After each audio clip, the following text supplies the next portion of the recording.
예레미야 36장 20절에서 26절까지의 말씀인데요. 제가 가진 성경은 구약 1112페이지에 있습니다.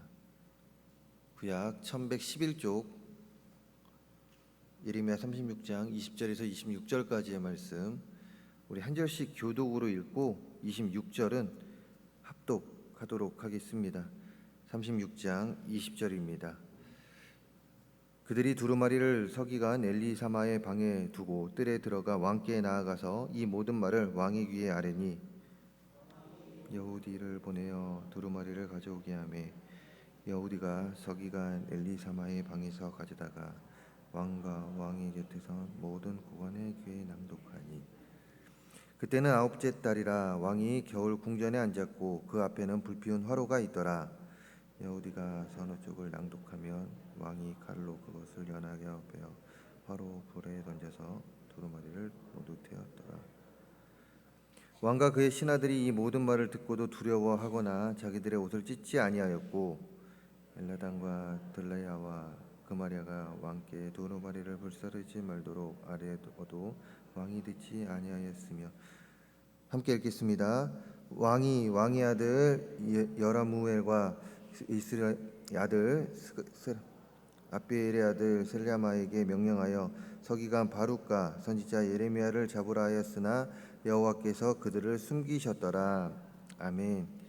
저는 이 시간 예레미야 36장 20절에서 26절 말씀을 가지고 죄에 민감하게 반응해야 삽니다. 죄에 민감하게 반응해야 삽니다라는 제목으로 이야기를 나누려고 합니다. 오늘 우리가 읽은 본문은 묵상해야 할 큐티 내용인 예레미야 36장 20절에서 32절 말씀의 일부입니다. 그러나 이 전체 내용을 말씀드리면 다음과 같습니다. 이제 바룩이 성전에서 예레미야의 글을 읽은 후 고관들은 두루마리를 보관하기 위해 서기관 엘리마사의 방에 두루마리를 두고 왕께 이 모든 말을 전하죠. 그러나 여호와김 왕은 여우디를 보내어 두루마리를 가져오게 합니다. 그리고 그것을 낭독했는데 23절에 기록하고 있듯이, 오늘 우리가 읽은 말씀 23절에 기록하고 있듯이 왕은 여우디가 두루마리의 세 쪽에서 네 쪽을 읽을 때마다 이 칼로 두루마리를 찢어 왕궁에 피어든 화로에 태워 버립니다. 그런데 더 황당한 것은 24절에 기록되어 있죠. 24절에 기록하고 있듯이 이 두루마리는 무엇입니까? 바로 하나님의 말씀이죠. 하나님의 말씀이 찢어져서 불에 태워짐에도 불구하고 왕과 신하들은 아무런 가책이 없습니다. 이 태우는 행동에 대해 아무런 가책이 없죠. 이런 여호와김의 반응은 앞선 고관들의 그 반응과 사뭇 다른데요. 무슨 말입니까? 고관들의 경우 36장 16절에 기록하고 있듯이 두루마리의 말, 즉 하나님의 말을 듣고 수스라치게 놀라 두려워 떨었습니다. 하지만 24절에 기록하고 있듯이 여호와김 왕은 앞에 아무런 가책을 느끼고 있지 않습니다. 오히려 죄를 지적하고 회개하기를 기대하시는 이 하나님의 말씀 앞에서 하나님의 기대와는 달리 교만과 패역한 행동을 하죠. 더 나아가 25절에 기록하고 있듯이 엘라단과 들레아와 그마랴가 왕께 두루마리를 불사르지 말라고 했으나 왕은 그 말을 듣지 않습니다. 듣지 않고 왕의 아들 여라무엘과 아스리엘의 아들 스라야와 압디엘의 아들 셀랴마에게 명령하여 바룩과 선지자 예레미야를 잡아 죽이려고 합니다. 왕이 두루마리를 불태우고 난 후 하나님은 다시 예레미야에게 임하셔서 다른 두루마리에 이제 전에 말씀한 내용, 즉 하나님의 말씀, 그 바로 여호와김 왕이 들은 그 내용을 기록하고 유다 여호와김 왕에 대해 예언하시는 말씀을 다시 기록하고 있는데, 이 말씀이 기록한 내용이 바로 오늘 큐티 본문 전체의 내용입니다. 이런 말씀을 통하여 우리에게 하나님께서 말씀하시는 것은 오늘 말씀 제목처럼 죄에 대해 민감하게 반응해야 함을 가르쳐주고 있다는 것이죠. 20절에서 26절의 말씀, 오늘 우리가 읽은 본문의 말씀을 보게 되면 여호와김이 하나님의 예언이 기록된 두루마리의 말씀을 청취하는 내용이 기록되어 있습니다. 앞에서도 언급했듯이 기록되어 있는데, 즉 여호와김 왕 역시 앞서 백성들 그리고 고관들이 그랬던 것처럼 예레미야가 전하였고 바룩이 기록한 하나님의 말씀을 듣게 된 것이죠.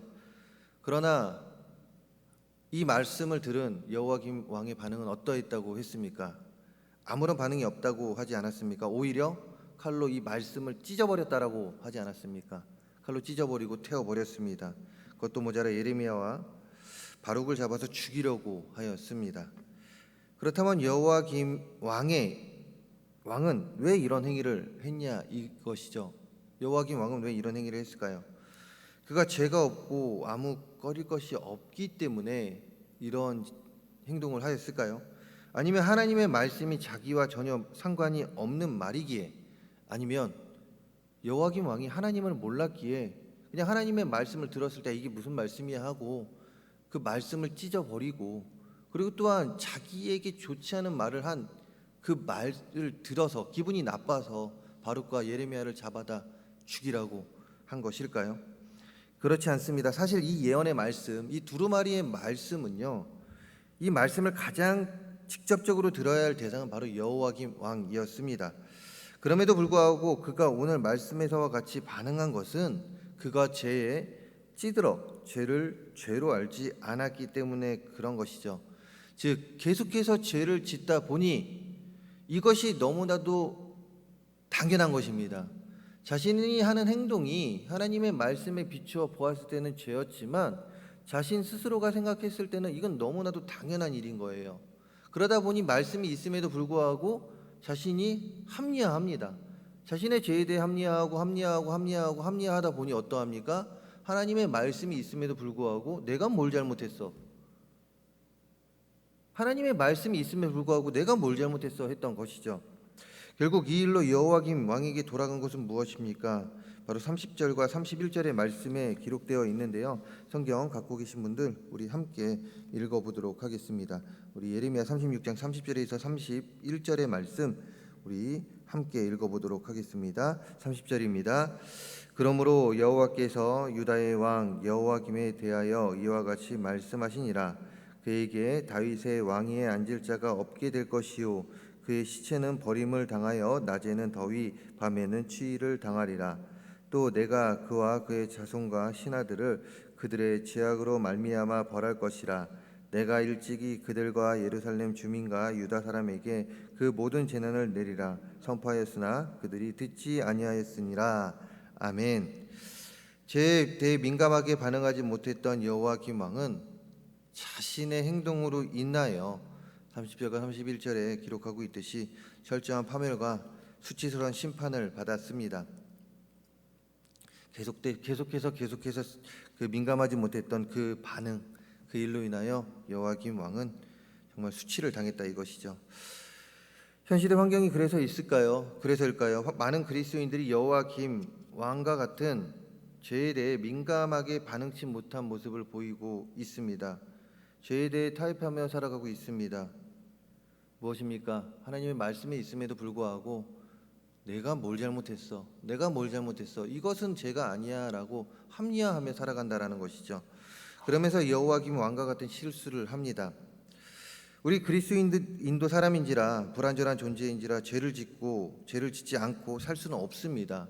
우리는 매일같이 죄를 짓고 사는 자들이에요. 하루하루의 삶을 돌이켜 보시기 바랍니다. 어제의 삶을 돌이켜 보시기 바랍니다. 어제 우리는 너무나도 정결한 삶을 살았습니까? 깨끗한 삶을 살았습니까? 그렇지 않습니다. 우리도 분명 한 가지 우리가 알지 못하는 죄를 진 사람이 바로 우리들이라는 것이죠. 불완전한 존재이기 때문에 우리도 선택받은 자이지만 그리스도인이지만 사람인지라 불완전한 존재인지라 죄를 짓지 않고는 살 수 없습니다. 그러나 우리는 그리스도인이라는 신분 때문에 다른 것이 있습니다. 세상 사람들과 다른 것이 있습니다. 그것은 무엇이냐? 바로 죄에 대해 민감하게 반응할 수 있다는 것이에요. 죄에 대해 민감하게 반응하고 그 죄에 대해 멀리하며 살아갈 수 있습니다. 이런 의미에서 물어보고 싶습니다. 죄에 대해 얼마나 민감하게 반응하며 살아가고 계시는지요? 머리는 알고 있습니다. 하나님의 말씀이기 때문에 우리가 하나님의 말씀을 우리 안에 받고 또한 말씀을 마음에 새기고 있기 때문에 우리의 머리로는 알고 있습니다. 그리고 입술로도 이것이 죄라고 고백을 합니다. 상대방을 정죄하기도 합니다. 당신은 왜 그런 죄를 집니까? 라고 이야기를 합니다. 하지만 우리의 삶은 어떠한지요? 알고 있음에도 그 죄를 짓고 있지 않습니까? 우리의 입술로는 상대방을 정죄하지만 우리의 입술로도 똑같은 죄를 짓고 있지는 않습니까? 우리는 이런 죄에 민감해야 합니다. 십자가 앞에서 회개를 해야 합니다. 왜요? 그것이 바로 오늘 말씀에 가르쳐주는 하나님의 가르침이기 때문에 그렇습니다. 오늘 묵상하는 본문에 나온 여호와김 왕의 모습에 우리의 삶을 비춰보시기 바랍니다. 그리고 만약 우리의 삶 속에서도 여호와김 왕과 같이 죄에 민감하지 못하는 모습이 보인다면 돌이켜 이제라도 죄에 민감하게 반응할 수 있는 우리 모두가 되기를 간절히 소망합니다. 그렇다면 어떻게 할 때 우리는 죄에 민감하게 반응할 수 있을까요? 디모데후서 저자는 3장 16절에서 다음과 같이 기록하고 있죠. 우리가 많이 들은 말씀입니다. 모든 성경은 하나님의 감동으로 된 것으로 교훈과 책망과 바르게 함과 의로 교육하기에 유익하니. 아멘. 디모데후서 3장 16절에 기록하고 있듯이 하나님의 말씀은 하나님의 감동으로, 즉 숨결로 된 것으로 교훈과 책망과 바르게 함과 의로 교육하기에 유익한 책입니다. 바로 우리가 보는 이 말씀이 그렇다는 것이죠. 이 말씀이 그렇습니다. 그러니 이 생명의 말씀이 되는 하나님의 말씀에 순종하고 그 말씀을 가슴에 새겨야 합니다. 그리고 매일같이 곱씹으며 살아야 합니다. 이때 죄에 민감하게 반응할 수 있죠. 그러니 출퇴근길에 혹은 집에서나 이제 세상 프로그램을 보기보다는 하나님의 말씀을 보고 듣는 것에 더욱 시간을 내는 우리 모두가 되기를 소망합니다. 더하여 사도 바울은 로마서 12장 2절에서 다음과 같이 말을 합니다. 너희는 이 세대를 본받지 말고 오직 마음을 새롭게 함으로 변화를 받아 하나님의 선하시고 기뻐하시고 온전한 뜻이 무엇인지 분별하도록 하라. 아멘. 현 시대는 죄의 둔합니다. 그러니 더 큰 죄들이 일어나고 있습니다. 그럼에도 불구하고 그것이 죄인지 모르는 많은 이들이 있다라는 것이죠. 그리고 또한 그 죄악된 비상식적인 일들이 상식적인 일을 행하는 자들을 설득하고 있습니다. 그리고 그 설득에 넘어가는, 그 설득에 동조하는 많은 이들을 보게 됩니다. 이런 현 시대 속에서 우리는 로마서 12장 2절의 말씀과 같이 이 세대를 본받지 말고 오직 마음을 새롭게 하며 하나님의 선하시고 기뻐하시고 온전한 뜻이 무엇인지 분별하며 살아야 한다, 이것이죠. 그러기 위해선 분별의 은사를 구하시기 바랍니다. 말씀 안에서 올바른 분별력을 가지고 살아갈 수 있는 은사를 구하시기 바랍니다. 하나님께 지혜를 구하시기 바랍니다. 하나님, 이 악한 세상 속에서 내가 살아갈 수 있도록, 우리가 살아갈 수 있도록, 온전히 하나님의 말씀 가운데 살아갈 수 있도록 지혜 주시옵소서 라고 구하시기 바랍니다. 이때 우리는 죄에 대해 더 민감하게 반응하며 살 수 있습니다. 말씀을 정리하려고 합니다. 매일의 삶 속에서 짓는 죄가 있다면 그것이 지극히 작은 것이라도 하나님께 나아가 이를 고하며 아파하며 영적으로 민감한 삶을 살아가는 우리 그리스도인이 되어야 합니다. 그리고 또한 우리 모두가 이런 그리스도인의 삶을 살아야 한다라는 것이죠. 그리할 때 우리는 용서의 은혜, 상처를 치료하시며 회복하게 하시는 하나님의 은혜, 더럽고 추한 것을 깨끗게 하시며 거룩하게 하시는 하나님의 은혜를 더욱 확실하게 경험하며 살게 됩니다. 이것을 기억하며 죄에 대하여 민감하게 반응하며 성결한 삶, 교회만 다니는 자가 아닌 교회로서의 삶, 온전한 그리스도의 삶을 사시는 우리 모든 성도님들이 되시기를 주님의 이름으로 축원합니다. 기도하겠습니다.